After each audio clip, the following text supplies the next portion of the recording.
Roll call, day 21, Thursday, March 18th. Anderson? Here. Baldwin? Here. Beitman? Here. Boner? Here. Bouchard? Here. Case? Present. Cooper? Here. Driscoll? Ellis? Present. French? Here. Murphy? Guru? Here. Hicks? Hutchings? Hicks, present. Hutchings. James? Here. Kinski? Cole? Present. Cost? Here. Landon? Here. McEwen? Here. Nethercott? Pappas? Here. Perkins? Here. Rothfuss? Here. Salazar? Here. Schuler? Scott? Here. Steinmetz? Wasserberger? Here. Driscoll? Excused. Hutchings? Excused. Kinski? Excused. President Dockstader? Here. 27 present, 3 excused. All right.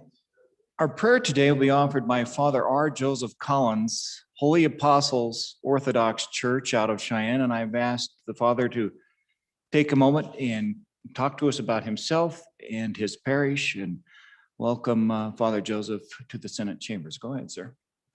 Thank you and good morning. Thank you all for your service. As President Dockstader said, my name is Father Joseph Collins. I represent Holy Apostles Orthodox Church here in Cheyenne. We're on the north side of the city off of Hines Boulevard. We're a relatively new parish here, but our mother parish is just down the street at St. Constantine and Helen.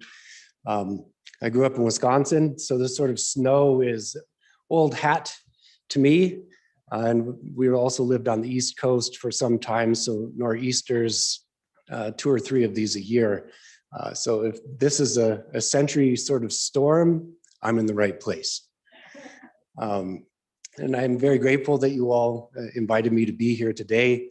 My 3 children are at home also because there's a school day, so they're hoping for my swift return. My wife works at the hospital here, and we're new implants to the city. We showed up about a year ago in March, just before COVID hit. And have been very grateful to be citizens of Wyoming and grateful for this legislature for the way that they guide this wonderful state. So let us pray to the Lord. Lord, have mercy. Lord Jesus Christ, Almighty, all merciful Lord, we bow our heads and we give thanks to you for the wealth of blessings seen and unseen that you have given to us, the people of Wyoming, in both times of abundance and times of need, through times of war and peace. Humbly we beseech you, Lord, to remember in kindness all of our fellow Wyomingites, our fellow Americans who in times and at all times have offered and continue to offer their lives in defense of their families, their neighbors, this country, and the sacred precepts of liberty and justice upon which our country has been founded. We beseech you, Lord, to bless the work of these senators and all the delegates of this legislature who have come together to carry forward the work of our democratic republic, its institutions. Remember now your servants, our governor, the speakers of both houses, those present, those absent with good cause, the staff that make it possible, and the people of Wyoming whom they represent. Give at all times to our senators and our other legislators wisdom from above, dedication to your justice and righteousness, a clear knowledge of the truth, and the willingness to stand by it, willingness to listen, willingness to do that which is good and right, rather than which is easy or profitable to self. And above all else, give to them love for our state, our nation, and its people, both friend and foe alike, in order that we might enjoy enduring freedom and the grace that only comes through doing that which is good. Guide them to fulfill the duties of their office always in a way that is pleasing to you, for the good of our nation, for the good of the people of this state, and for peace and happiness in the world, and for the glory of your holy name. For it is you alone who hold dominion and power and glory, the Father, Son, and Holy Spirit, both now and forever and unto the ages of ages. Amen.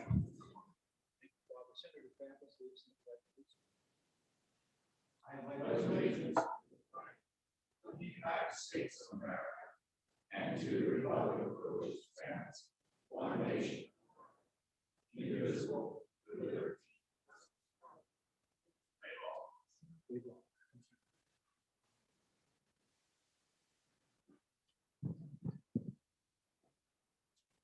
Reading, correction, approval of the journal. Will the reading clerk please read the journal committee report? Mr. President, your journal committee reports that the journal of March 17, 2021 has been read and recommends that it be approved. Senator Kolb, chairman. Are there any objections? There being none, the report is adopted. Our business for the day, we continue to use the University of Wyoming Family Practices for medical assistance. Today in Wyoming history, Spotted Horse Post Office was established in 1921. Spotted Horse was a Crow leader, and the junction is named for him. Spotted Horse is an unincorporated community in which county? Campbell, very good. Campbell County. Quote for the day: life is like a camera. Focus on what's important, capture the good times, develop the negatives, and if things don't work out, take another shot.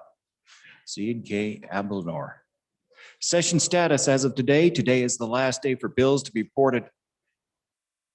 Today is the last day for bills to be reported out of the committee. Oh, excuse me. I was distracted by our conversations upstairs. Tomorrow is the last day for bills to be reported out of committee in the House of Origin. Next Monday is the last day for committee of the whole in the House of Origin.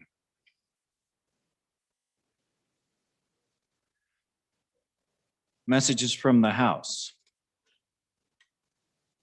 From the House of Representatives, March 17, 2021. Mr. President, the following bills passed the House in an amended form. Message number 202, House Bill 112, Lifetime Pioneer Trapper License, ayes 58, noes 2. Message number 206, House Bill number 212, Criminal Record Expungement Revisions, ayes 41, noes 19. Message number 207, House Bill number 136, Inclusive Ballot Language, ayes 40, noes 20. Signed, Wendy Harding, House Chief Clerk. Mr. President, the following bills passed the House on third reading. March 17, 2021. Message number 200, House Bill number 79, Subdivisions, ayes 60. Message number 203, House Bill number 116, Concealed Carry Residency Requirement 2, ayes 56, noes 4. Message number 205, House Bill number 163, Federal Congressional Elections Residency, ayes 57, noes 3. Message number 204, House Bill number 144, Electric Vehicle Fee Updates, ayes 57, noes 3. Message number 201, House Bill number 96, Treatment of Animals, ayes 51, noes 9. Signed, Wendy Harding, House Chief Clerk. House bills on first reading. House Bill 79, first reading of the bill.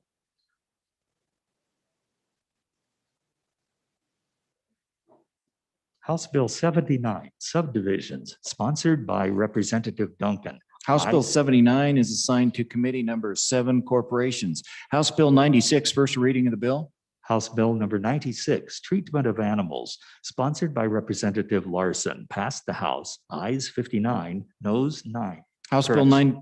Correction, ayes 51, noes 9. House Bill 96 is assigned to committee number 7, Corporations. House Bill 112, first reading of the bill. House Bill 112, Pioneer Trapper License, sponsored by Representative Clausen, passed the House, ayes 58, noes 2.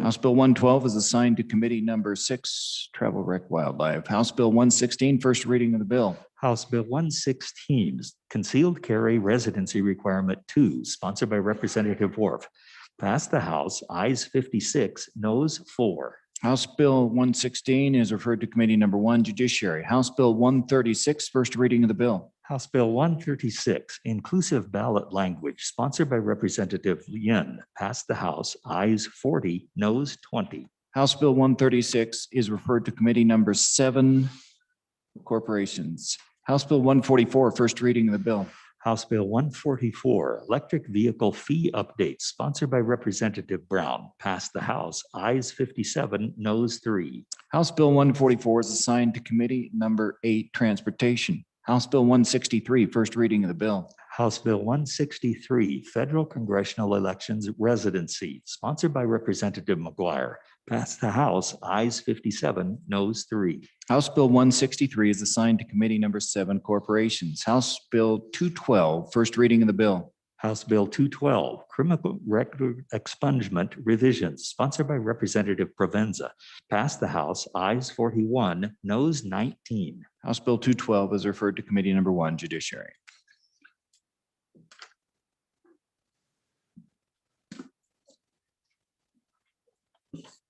Reports from standing committees.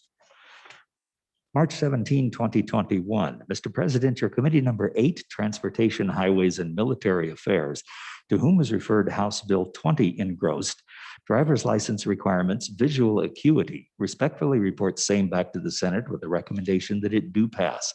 Ayes, Senators Anderson, Furphy, Landon, McEwen, and Pappas. Senator Landon, Chairman. March 17, 2021, Mr. President, your committee number 9, Minerals, Business, and Economic Development, to whom was referred House Bill 67 engrossed, Geothermal and Hydro-related Energy Review, respectfully reports same back to the Senate with a recommendation that it do pass. Ayes, Senators Anderson, Beitman, Cooper, Rothfuss, and Wasserberger. Senator Anderson, Chairman. March 17, 2021, Mr. President, your committee number 8, Transportation, Highways, and Military Affairs, to whom was referred House Bill 135 engrossed. Hank Co-Leadership Highway designation, respectfully reports same back to the Senate with a recommendation that it do pass amended. Ayes, Senators Anderson, Furphy, Landon, McEwen, and Pappas. Senator Landon, Chairman. House Budget Bill returned from Senate Appropriations Committee. Mr. President, your committee number 2, Appropriations, reviewed House Bill 1 pursuant to Joint Rule 14-1E. The following lists are provided. Dispensing with further readings, Senator Perkins, Chairman. In accordance with Joint Rule 14-1F, House Bill 1 is referred directly to third reading.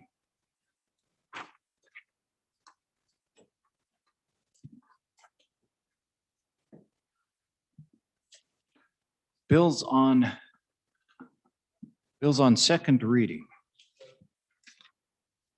Senator Driscoll. I would like to request we recess to caucus. Absent objection, we will recess for caucus for a few minutes. Senator Driscoll, where you take W110. 110. Senator Grew. Freedom Democratic Caucus will be meeting right here. So if you'd like to join us, you're more than welcome. Very good. You've had a report on where the caucuses will be. All right, let's recess just briefly for caucus.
Senate resume, come back to order.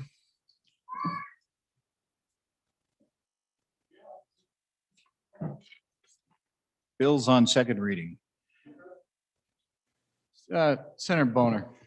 Thank you, Mr. President. We have some special guests up in the gallery right there. If they could stop and wave. My wife Nicole, my daughter Therese are here visiting. If they could say hi, and let's welcome them to the Senate. Welcome to Senate.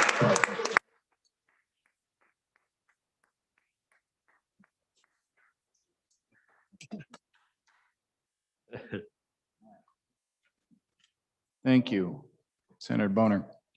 Bills on second reading. Senate File 49, second reading of the Senate file. Senate File 49, deferral of criminal sentence amendments. There are no amendments. Senate File 49, having been read two separate times, the question is, shall the bill be read a third time? Hearing no objection, it is so ordered. Senate File 66, second reading of the Senate file. Senate File 66, Slayer rule applied to joint ownership. There are amendments. Read in the first amendment, please. Senate File 66, second reading amendment number 1, page 1, line 8 after. Senator Perkins. Thank you, Mr. Chairman. I'm trying to get my technology to catch up with the pace of our effort. So, Mr. President, I'd move second reading amendment number 1 to Senate File 6. No. First reading. Second reading amendment number 1 to Senate File 66. That's what we're doing, right? Correct. Okay, so thank you. And ask the body to vote aye. But we had this discussion about some circumstances where it may be difficult or the using the law of devise and dissent, which is the intestacy law, when that might seem to be inequitable or unfair under the conditions of Slayer rule. And for example, Mr. President, the most common thing is in a blended family where you have a blended family where the husband has some kids from a prior marriage, the wife has some kids from a prior marriage, one spouse has spouses had different kids from prior marriage. And if one of them dies first and they don't have a will or a trust or something like that that does differently, if one of them dies first, you don't have a legal relationship as far as inheritance with stepchildren. And the law of inheritance would give when that person passes away, would give a significant amount of that, particularly if they own property jointly or with a right of survivorship or beneficiary designations, which most married people do. All the property belongs to the surviving spouse. And then if that spouse dies, it all goes to the surviving spouse's kids. And the first spouse to pass away doesn't necessarily get anything. And so what this did, it was trying to deal with that, at least allow some planning. And so what happens, and the purpose of the bill is it simply says, instead of just doing it by the law of intestacy, what we happen is you add this new language into the bill, which says that in every instance mentioned in this section, which is the Slayer rule, all benefits that would accrue to any such person upon the death of the person whose life is taken shall become subject to distribution among the other. And then we added the words beneficiary or heirs. You have beneficiaries under wills and trusts. You have heirs under intestacy when you don't have a will or a trust. Under heirs of the deceased person according to the will, trust, or other valid dispositive instrument of the deceased person, as though the person causing the death of the deceased person has predeceased the deceased person, or if no such valid instrument exists, then according to the rules of descent and distribution, which are the intestacy rules. Long story short, what that means, if you have a trust or you have a will, then and let's say that one spouse kills the other spouse, then the spouse the slayer is just deemed to have died prior to the person that they killed. And so it cuts them out completely, but then would allow their will or their trust to go ahead and take care as though that person had died before the other. So ultimately, if you'd set up that will, so went equally among all your children and stepchildren, and your spouse had killed you, it still would go to all your children and stepchildren. If a child had killed a parent, then it would go as though that child had died before the parent. So they wouldn't inherit anything. But if they had small children, if the slayer had small children, and their will or trust provided that they would, on the death of their child, that it would go to the child's children or the grandchildren, then that would apply. And so what it does is it allows and leaves in place any pre-planning or testamentary planning that a person has done, instead of just saying under every instance, it'll just follow the rules of devise and descent. It was an attempt to try and address some of the issues that were talked about the other day. And so in the event that you had a situation where maybe somebody thought that they were doing an act of mercy, and it was kind of a joint decision, that they could actually make this turn out the way that they wanted. And that's, that's a gruesome, but unfortunately in this day and age, it sometimes turns out to be all too true.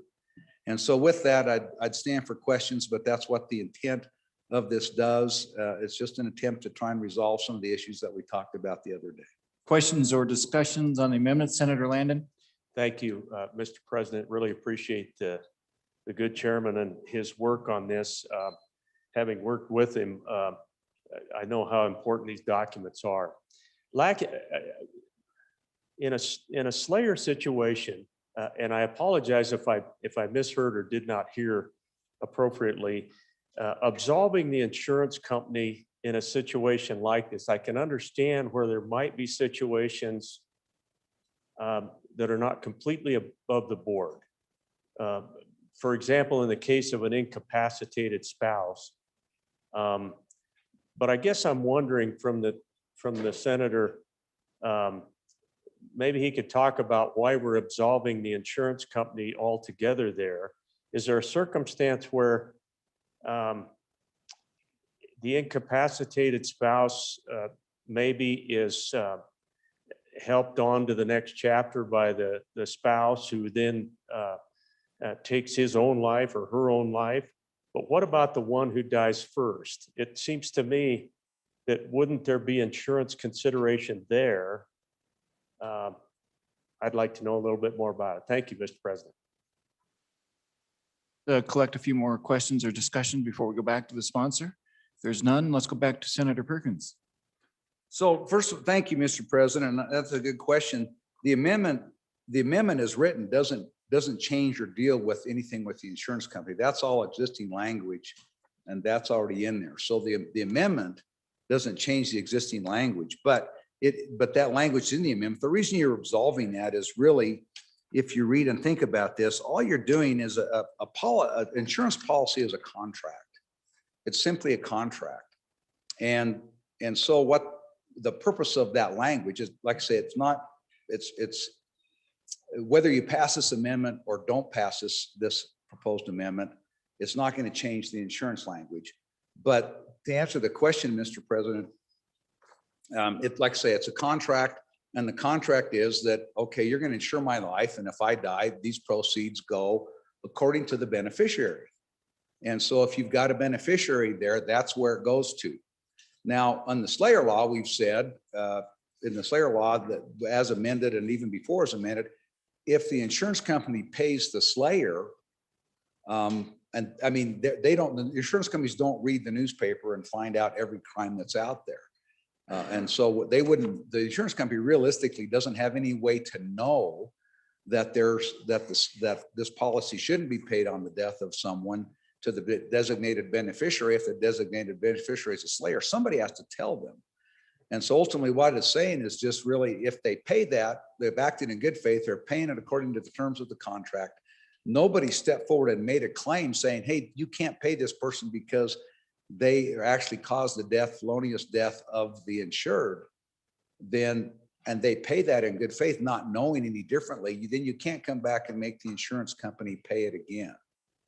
And that's what that's saying. And so ultimately it's just, and quite frankly, unless somebody makes a claim, and enforces the rights under the law. There's no insurance police, or there's no police that run around and make sure every will is probated, that every beneficiary policy is paid according to the beneficiaries. Nobody runs around and insures this stuff except the beneficiaries. If you don't, you have to stand and be alert of what your rights are and claim them, or they will lapse. And that's, that unfortunately, but that's the way that much of our society is set up. No one's tasked with doing this. It's up to you. If there's a benefit or you're affected by it, it's up to you to raise the alarm and notify the insurance company they shouldn't be paying this person because they caused the felonious death of the insured. Thank you, Mr. President. We are on the amendment. No further questions. This is on second reading amendment number 1 to Senate File 66. Question being called. All those in favor say aye. Aye. Those opposed, nay. Amendment has passed. Reading clerk, read in the second amendment. Senate File 66, second reading amendment number 2, page 1, line 3, after. Senator Case. Thank you very much, Mr. President. I would move second reading amendment number 1 to Senate File 66. Well, basically what this says, Mr. President, is that there has to be a conviction for this to take effect. And so if you have a surviving person, only in the case of the survivor, obviously, if everybody's dead, it still applies. But if there is a surviving person, this would require a conviction. Happy to answer any questions. Senator Nethercott. Oh, go ahead, Senator Anderson. Senator Case said standing committee amendment number 1. I think it's number 2. Okay, just for clarification for the record and for those listening, we are on second reading amendment number 2 to Senate File 66. Senator Nethercott. Thank you, Mr. President. On and against I'm against the amendment. The requirement to shift the burden over where the inheritance to go to the state in a successful murder prosecution is inappropriate. I understand what the good senator is trying to reach, which is that who determines who caused the death of another? Life insurance companies do it all the time. However, that said, this is an inappropriate placement onto a state prosecutor to get a successful conviction. Let's take, for example, a famous case in California with a white Bronco. That gentleman was not convicted, but was found responsible in a civil case for that homicide. Should he still inherit from his wife? I think not. And so even though in a civil court, he was found responsible for her death, and he should not inherit from that, that should be the standard. So let's keep it in the civil courts where these decisions can be made instead of in the criminal court where that could really result in significant delay and further hardships associated with the victims of those crimes being stuck in a legal quagmire associated with the criminal justice system. And I the right result. Further questions for the sponsor, Senator Perkins. Thank you, Mr. Chairman. I think another question, and one reason I as I'm trying to understand the intent of this and how it would work, one of the other things that I think that makes this amendment too prescriptive is the fact that it requires the conviction. In many instances, the one we were talking about the other day was potentially what someone deemed to be those situations where you might have what essentially is a felonious taking of a life, and then that person commits suicide. In that case, there would never be a conviction. Of course, I guess they wouldn't take in any event, but there can be a number of instances where there's not a conviction, and the people who the claimants who would benefit from the felonious death of the other person, it puts them in a position where they now have to somehow procure a conviction. And I just usually that's not a problem, but there can be some instances where it would be. And I just, as I'm just trying to think about that, and maybe the good sponsor has thought through this a little bit more than the rest of us. And so be interested in his take on that. But there's just, with plea bargains and other things that happen out there and requiring a conviction on top of this, I think it may be swinging the pendulum a little too far the other way, but I'm interested to hear the sponsor's comments. Questions or discussions for the sponsor, please? Seeing none, we'll go back to you, Senator Case. Well, Whoop, whoop, Mr. whoop. Do you want to take Senator Roth's first? Then we can wrap it all at one time. Senator Roth's. Thank you, Mr. President. Mr. President, I like the spirit of this amendment. I don't know that it's got it quite right. Maybe there's more that we can do on a third reading to accomplish it, because I also take the concerns raised by the chairman of the Judiciary Committee and the chairman of the Appropriations Committee that there can clearly be circumstances that are not foreseen by this amendment where it would be a reasonable outcome and a reasonable decision by the courts to not provide the inheritance to a purported slayer that is not necessarily criminally convicted, but might be, for example, criminally deemed to be effectively guilty, but through the criminal, through the civil courts. So hopefully we can get a better look at this, and maybe there is something that I'm missing. I do see the survivor, no surviving person at the beginning certainly contemplates some of the concerns of a murder-suicide or something along those lines. But I too would like to hear from the sponsor of how to contemplate circumstances where civil courts have made it clear that the presumption of evidence concludes that the person is at guilt, but a criminal court does not have the sufficient threshold to convict that same individual. So how can we work through that? And maybe the way to work through it is a third reading amendment. Thank you, Mr. President. Okay, Senator Perkins, we're going to keep collecting them before we go back to Senator Case and then Senator Nethercott. Oh, excuse me. Mr. President, I just thought of a concrete example that happened in my community several decades ago about where this would, I think, create potential unjust result. There was a member of the business community who was stabbed to death by his daughter one night while he slept in his bed. Ultimately, she was charged with the murder, but due to some other things, she and a number of things that happened and some issues that in the district attorney's office, ultimately was the charges against her were dismissed because of lack of her right to a speedy trial.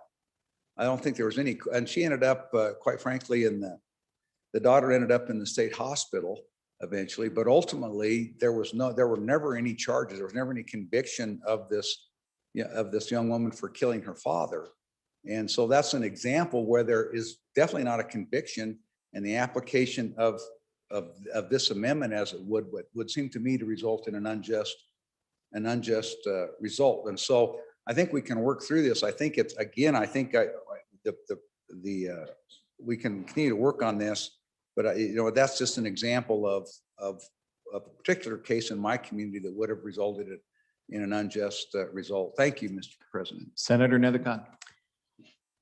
Thank you, Mr. President. I just want to say that as a result of some of the debate and the unique scenarios we've discussed, we may be overcomplicating it. And I urge great caution about providing too much specificity over if this, then that, and this, then that in our statutes associated with this. Remember the simple concept associated with the Slayer's rule, which is, one should not profit from the intentional death of another. And then in the lines of inheritance, one should not inherit from the murder of another, right? If you could be a potential heir. So let's just keep it there. That's how our law understands it. And let's not kind of complicate it. And I know we're trying to create clarity, but when we're trying to craft solutions for all potential scenarios that humans find themselves in, the legislature is not very good at that. And so step back and just keep it quite simple with that concept from the ancients of if you slay someone, you can't then inherit from them, period. Let the courts navigate the rest. Senator Case, we're going to go back to you, and Mr. Thank you, Chairman. thank you for your patience. I didn't mean to cut you off, but we gave you a nice selection of topics to address. You know what, Mr. President, you sure did. I don't think this is a very good amendment. I think there's possibly something out there. I appreciate the colleagues. There is another amendment coming and we might as well get to that. So I would just ask that we vote this one down and we maybe we'll work on something. I'll get with some of these fine colleagues and we'll talk about that. Thank you, Mr. President. Thank you, Senator. Question is on second reading amendment number 2 to Senate File 66. All those in favor say aye. All those opposed, nay. Nay. The amendment has failed.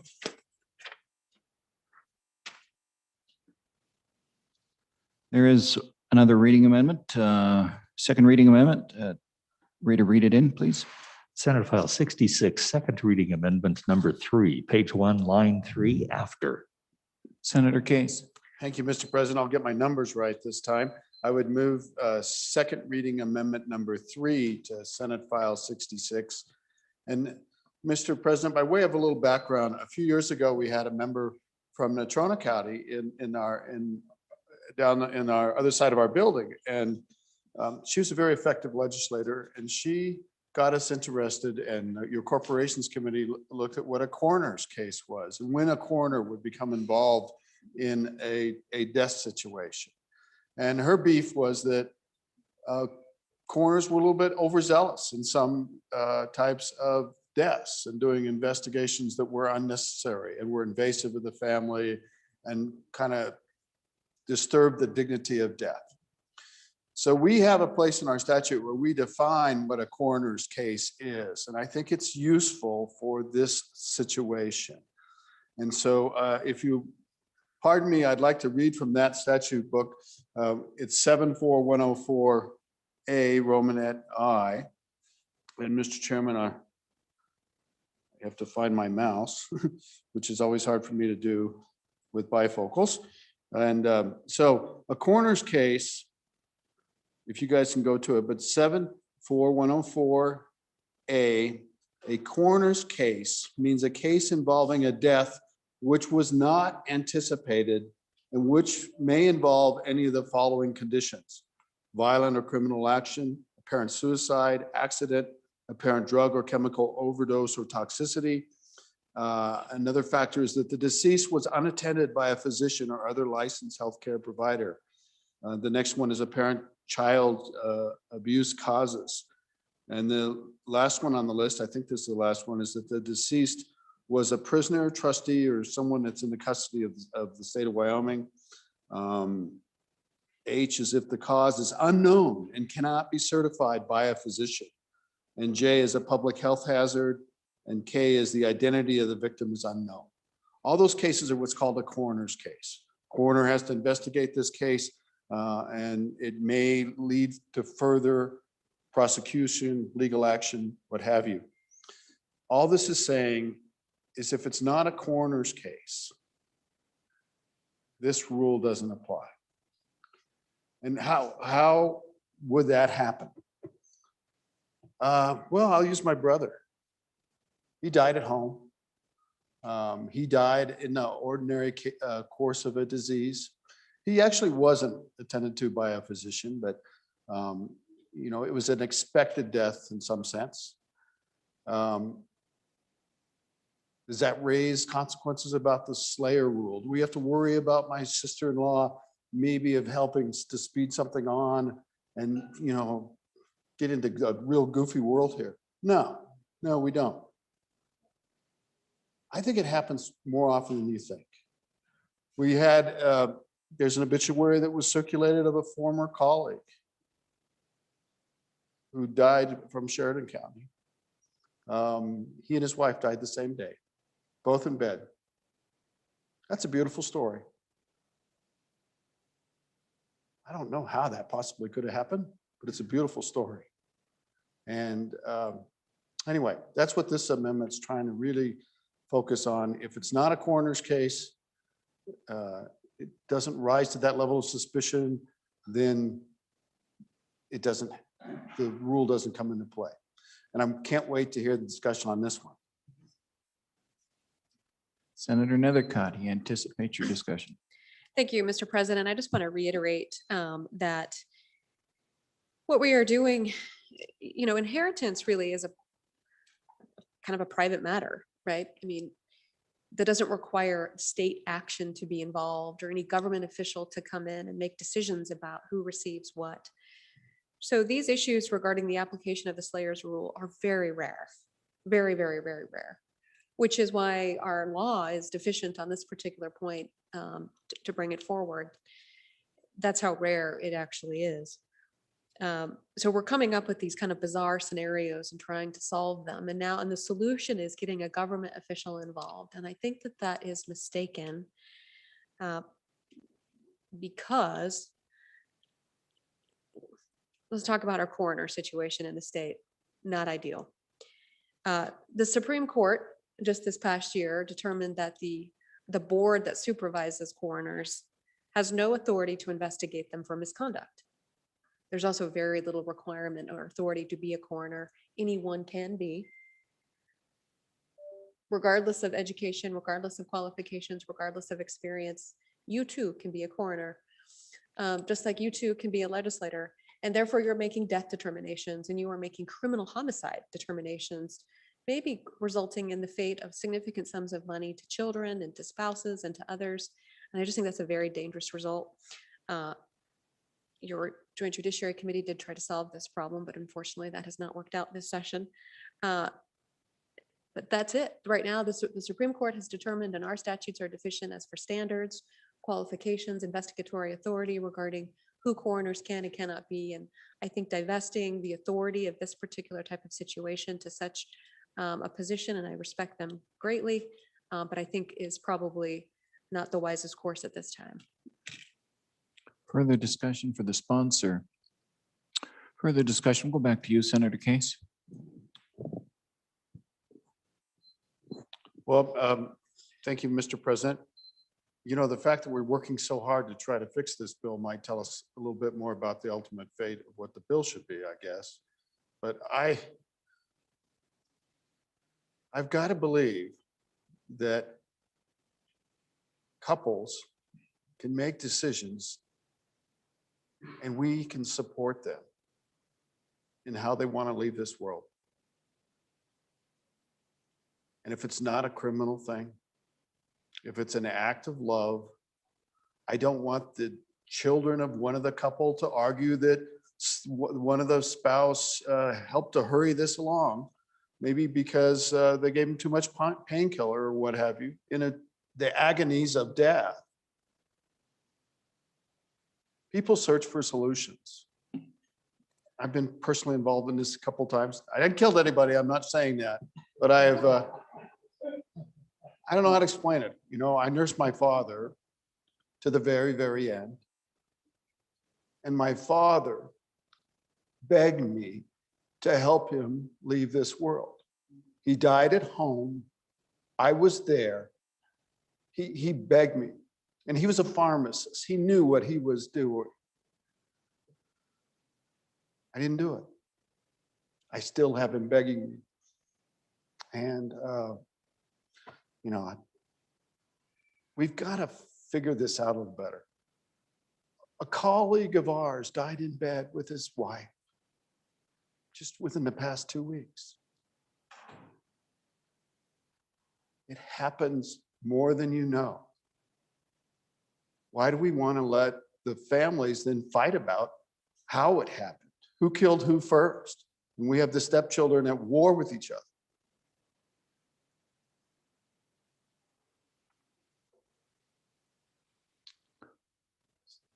Yeah, second. So you're ready for the question. We are on second reading number 3 to Senate File 66. All those in favor, say aye. Those opposed, nay. Undecided, please stand. The ayes, please stand.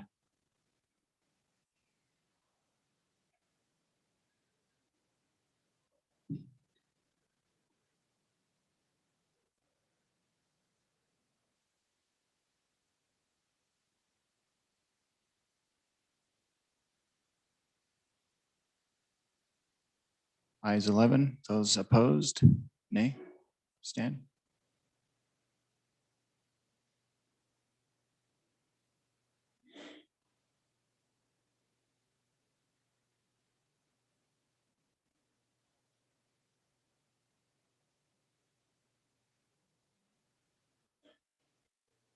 The amendment has failed. Second reading amendment number 3 to Senate File 66 has failed. We are back on the bill.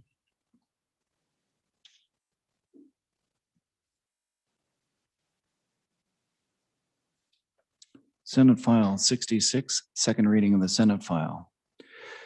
Senate File 66 having been read 2 separate times, the question is, shall the bill be read a third time? Hearing no objections, it is so ordered.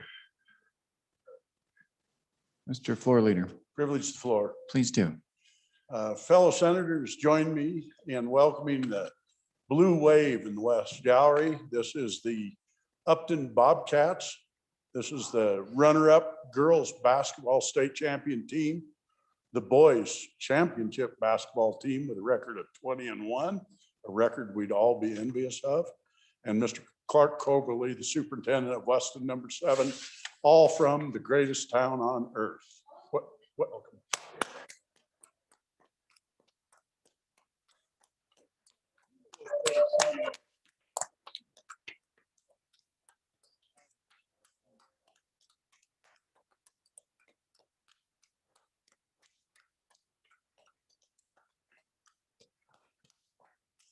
Upton Bobcats, welcome to the Senate. Congratulations on a successful season.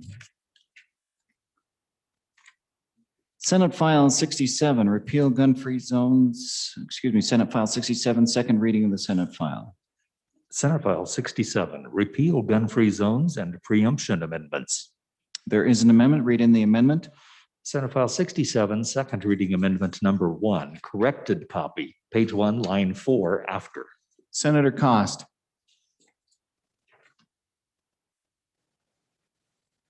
I wish, I got to catch up here now. On this particular one, I'm going to tell you that I am lost where I am. I was paying attention to something else and I apologize. You can just withdraw it. It's okay. Just, thank you, sir. Oh, you'd like it if I just throw it out. I understand. Thank you. We'll give you an Okay. opportunity, Senator Cost. Go ahead. It's okay. This is an amendment to Senate File I 67. got to interrupt you one more time. We need you to move it before you talk about it. Thank you, sir. All right, let's move that then. I'd like to move amendment, second reading 201 to Senate File 67. Thank you, Senator. Go ahead. Thank you. What this amendment does is it's 2 parts. It allows schools the opportunity to adopt or opt out of this particular bill and still have the privilege of making the decision for themselves. We've had a number of bills that we've talked about in here that have indicated that we really believe in local control. And then ironically, we come up with a bill where we want state control and government overreach. And it's like, all right, where do we make these decisions of government? The state of Wyoming has the right to be able to make these decisions for everybody, or on the other hand, local control has the right. This particular bill amendment would on 21-3-132, possession of firearms on school property, allow the schools to opt out of this bill. And also down below that on 21-17-204 would allow the colleges to opt out. To be honest with you, I think it should be their option as a board to make that decision for their schools. We put how much money into security for our school systems and our colleges, and yet at the same time, in doing all of that, we still say, okay, we ought to be able to allow this. I think the board should be able to make that decision. Ironically, in the gun bill, the only ones that happen to have control over any group is the school board has control over the teachers to be able to be cleared for concealed weapon or not. And to me, it's kind of ironic that if we're going to say all, then it means all. And so maybe the bill needs to say, no, anybody that wants to have a concealed carry should have it. The article that he had in there was the school would make the decision. So this allows the school to say, no, we have the right to make that decision and make it. Voted up or voted down, I think that we need to have that option for schools and for our colleges. Questions or discussion on the amendment? Let's go to Senator Bouchard. Thank you, Mr. President. This amendment basically just guts the bill. When we talk about local control, the word control is there. I don't know of any school board members that ran on, I'm going to vote on gun rights. There's a reason why we have a state preemption. And the state preemption is there. It happened years ago in our state where we had a patchwork around the state. This is over 20 years ago. And that's why we have a preemption here. And so what we're doing here on this amendment is we're saying, forget the preemption. And where it's very dangerous is that we're going to change what we've already done with school. They have the ability to control what they do in the school with their employees. I think this is going to make that, even that part, more restrictive when they make a control there. So I would tell you to vote against this amendment. I mean, I'll be honest with the body. If this amendment gets on this bill, I'm going to bring one to strip it and call for a recorded vote on third reading. So this one just guts the bill. It's a repeal gun-free zones bill. Vote the whole bill up or down, but I reject anything to try to strip this bill. Senator Nethercott, I think we had Senator Scott up first, then I'll go back to Senator Nethercott. Go ahead, Senator. Mr. President, my question is a question of lesser moment. On page 1, line 25 of the amendment, school district may adopt rules, and then it's to prohibit possession by all persons. And okay, clearly they can, if this passes, they can adopt rules by all persons except. If it passes, my question is, can they make an exception to that all persons? And what I'm thinking of is some of our rural schools where there's one in my neighborhood right on a state highway. Two things, you may want some extra protection because law enforcement is anywhere from 15 to 30 minutes away, depending on the circumstances. You may also want the teacher on occasion to have firearms to deal with little animals. I can think of one that's black and white and stripes that produces mercaptans in quantity when disturbed and can be a real problem if it takes up residence under the building. We've had experience with that on the ranch just down the road. Or another one with a great big ring tail and a mast that can take up residence under the school building or in a loft above the school building and cause quite a bit of trouble. The question is the amendment so exclusive that it would prohibit an exception in that kind of a circumstance? Senator Nethercott? No. Okay, we'll go back to the floor leader. Thank you, Mr. President. This does absolutely gut the bill. If you look at the title of the bill, if you pass this amendment, there's no sense having a bill. It's just not there. Folks, uniformities needs to be there in this case. This is a good one. I do agree with one statement made by the bringer of the amendment. is perhaps you might want to bring a third reading amendment to strip out the part that he brought up. And I think that's a good idea. And for the rest of it, I encourage you to vote the amendment down. Thank you. Senator Nethercott? Thank you, Mr. President.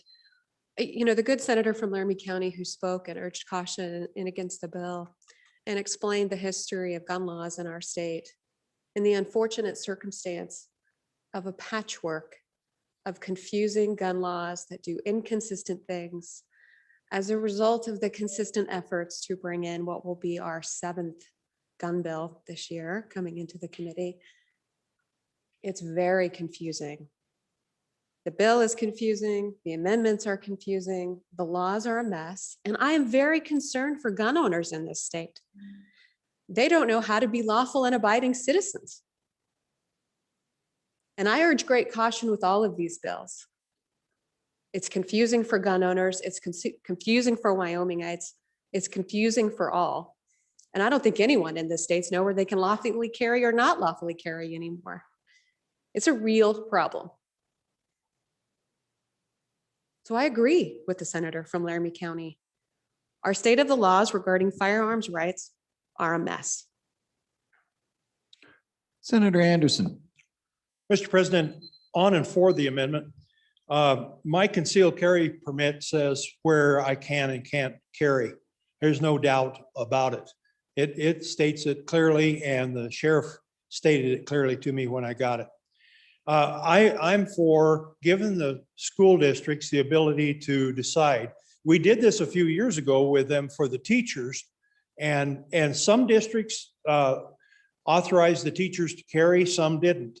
And they took care of it quite nicely. And I think they would take care of this quite nicely also. So on and for the amendment. Thank you. Senator Wassenberger? Well, thank you, Mr. President. Yes, it's true. We did allow school district board of trustees to draw up rules and regs when it came to having a firearm in schools, and it's allowable to all employees, if you remember. And so I'm in favor of the amendment. I think it clarifies some things that we have. And you know, over the years, I spent a lot of time watching sports, and of course, my family was always a big wrestling family.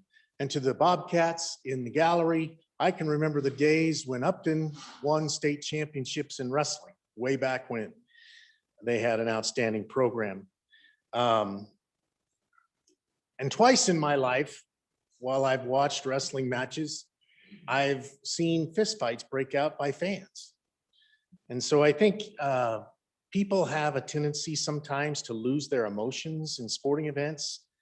And I think it would behoove us to be very careful on what we allow in schools and what we don't allow in schools when it comes to concealed carry. So on and in favor of the amendment.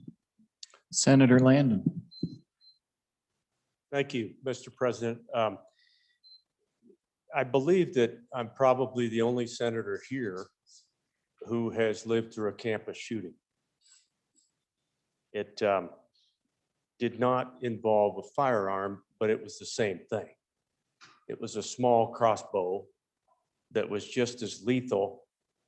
And I think about the 2 teachers that we lost that day quite often, really. But I also think about all of the things that we learned and all of the things that we know because of that incident up on the campus in the center of Wyoming. I've always been fascinated about the 7 or 8 bills a year dealing with guns that come to us. As the good chairman of Judiciary pointed out, we get a lot of them, and not once, not even once, has somebody come up and said, what was that experience like and what did it mean? What can we learn from it with respect to guns on campuses? That's a little discouraging because I think I have some things that I could share.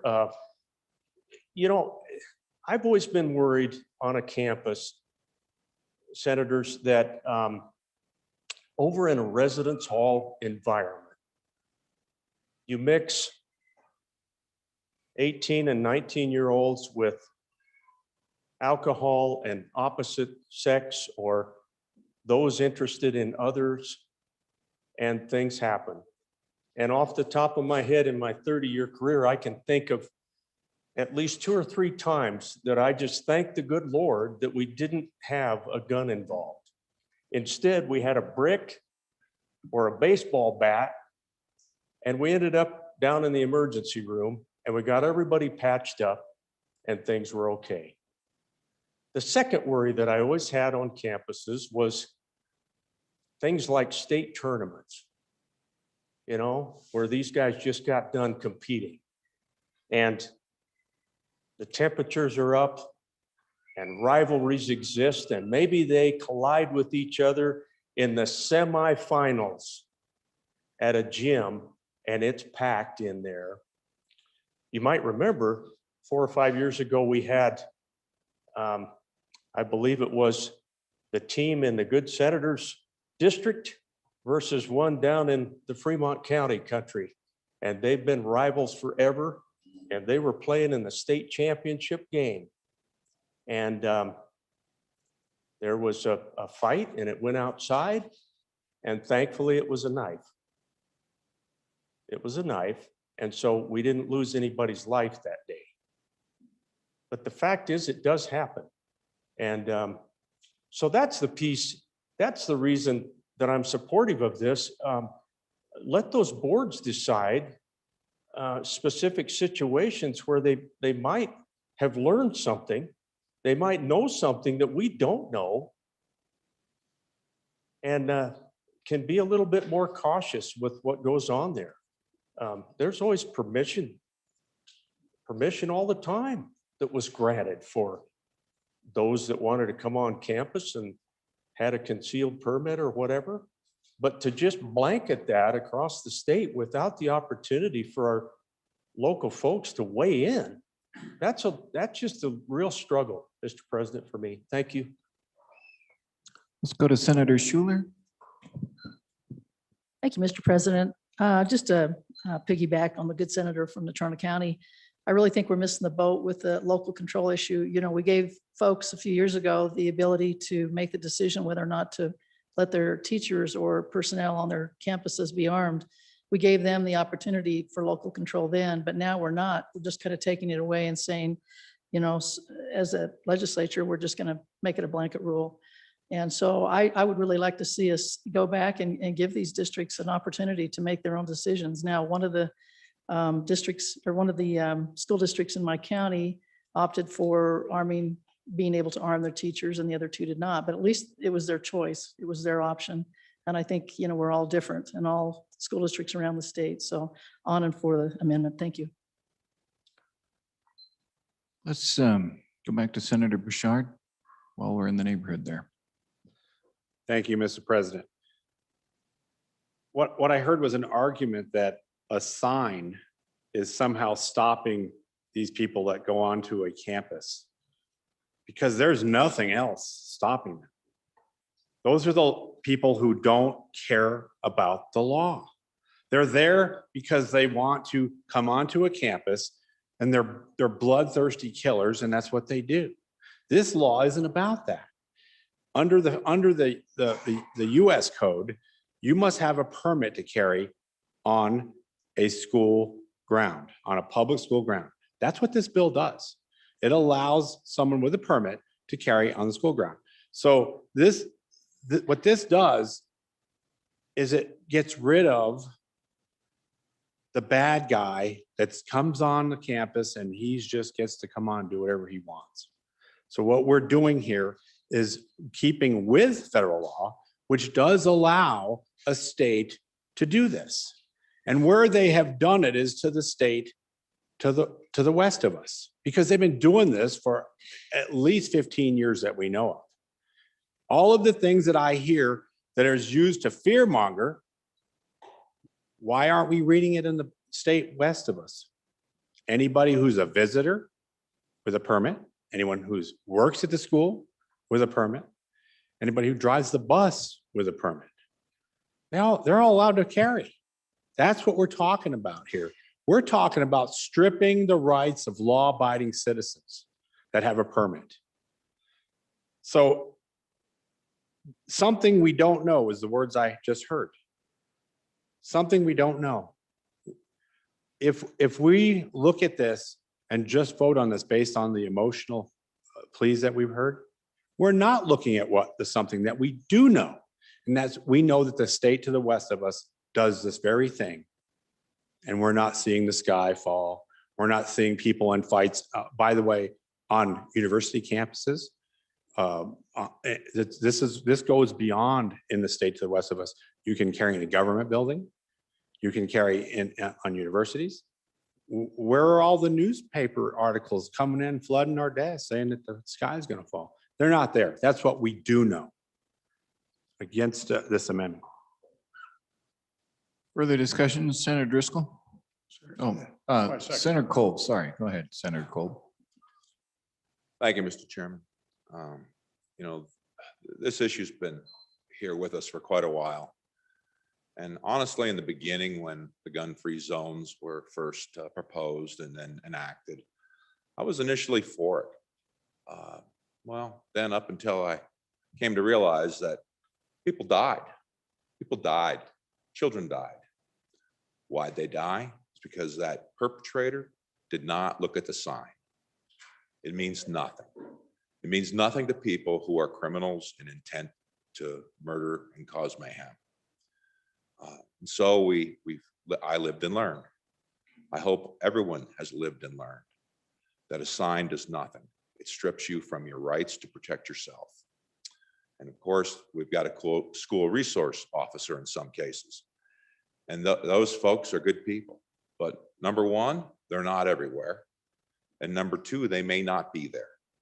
So what do? We pretend we hide in the corner.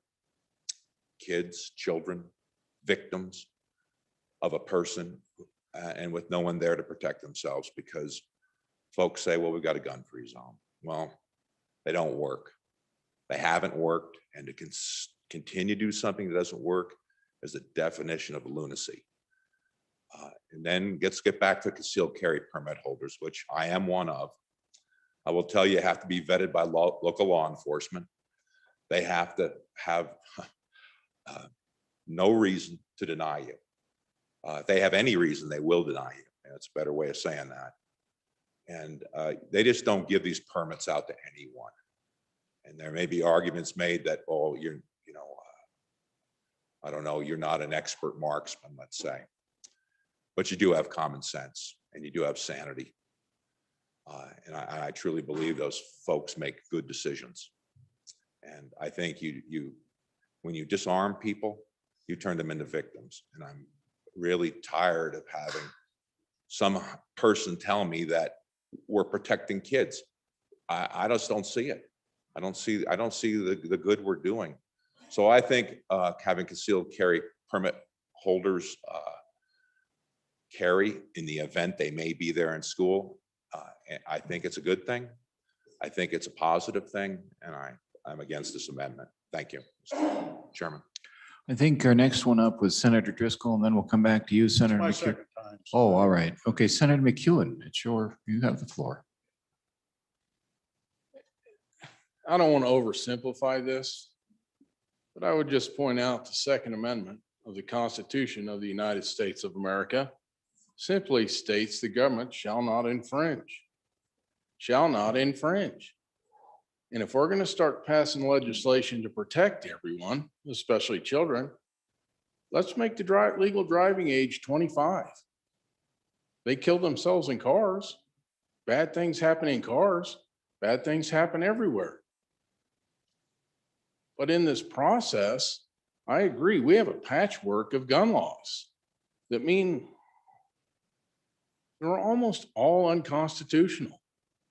So as you think through this about what could happen, think about it in another term instead of a gun. And I'm on and against the amendment. Thank you, Mr. Chairman. Mr. President. Thank you. Senator Driscoll. Thank you for my second time. I'll be brief about it. One, this is a bad amendment, kills the bill.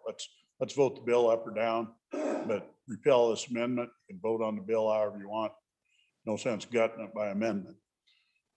Second, I don't know how many of you realize, open carry is legal right now. Right now, open carry is legal. You can't conceal carry, but you can walk in with that gun and you can do it now legally. There's no law stopping it and they can't regulate it out. And not in schools. So it can't be done. Open carry is there right now. So would you rather have the guys out packing their guns around on the outside, or would you rather have the concealed carry, which is, this is what this does. It makes it where it's concealed carry. This is a good bill. It does good things, and the sky is not falling.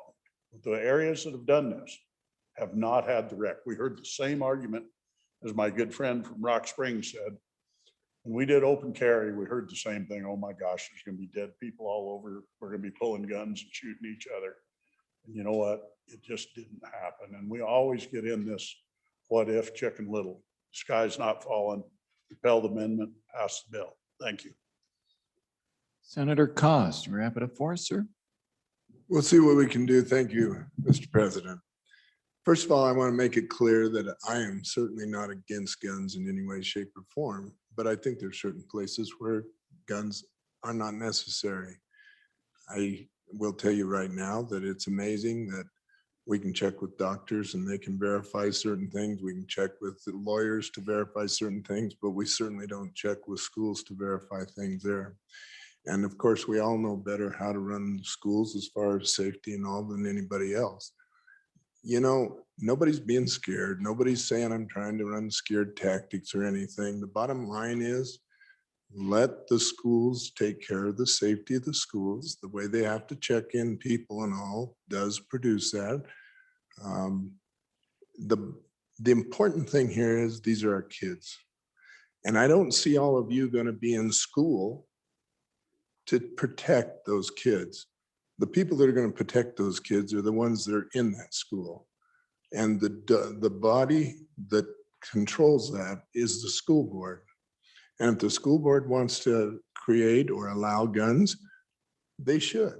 If the school board doesn't, that's their choice. I think it's the same in the college campuses. They can put them in restricted areas and not have them in other areas. There's too many chances for things out of a heated argument or whatever to create a problem. There's nothing wrong with guns. It's people that are the problem. The guns don't need to be there unless we're so afraid that everybody's going to start shooting up everything and we've got to make sure we have our gun. That's not necessary. I can give you an example of somebody that got their concealed weapon permit and they never shot a gun. They have never shot a gun. But that's not the point. The point is somebody can put a gun in their concealed whatever and come in whether they have the permit or not. So that's going to happen. And to say, well, concealed permits are only for the people that are upright and honest and have integrity. Well, we'd like to believe that, but that's not all true either. You know, the bottom line is vote it up or vote it down. In the end, vote your conscience.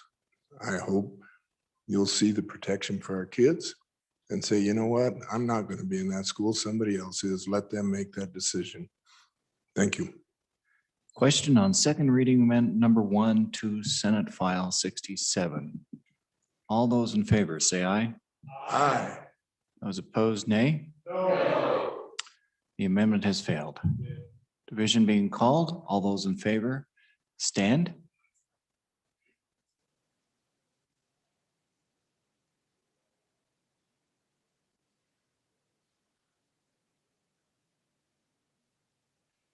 Seven.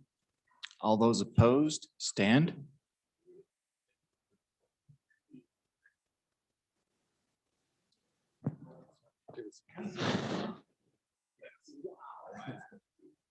That worked for you.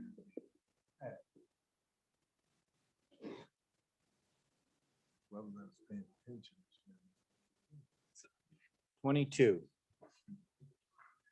The amendment has failed.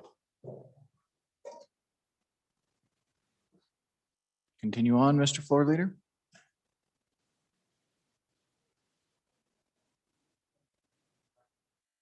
keep going.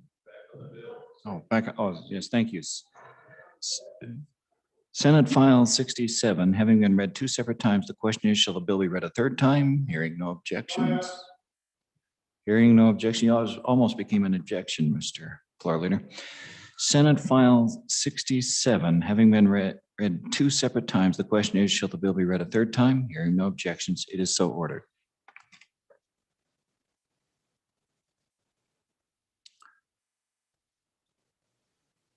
Mr. Floor Leader.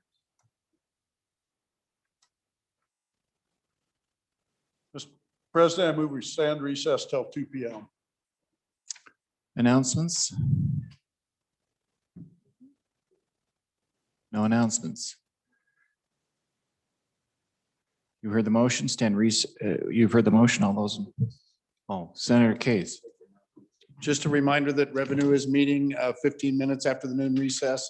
It was previously announced, but it's to take up House Chart Resolution 3. And thank you very much. Good reminder. Any further announcements? Heard the motion, all those in favor say aye. Aye. Those opposed, nay.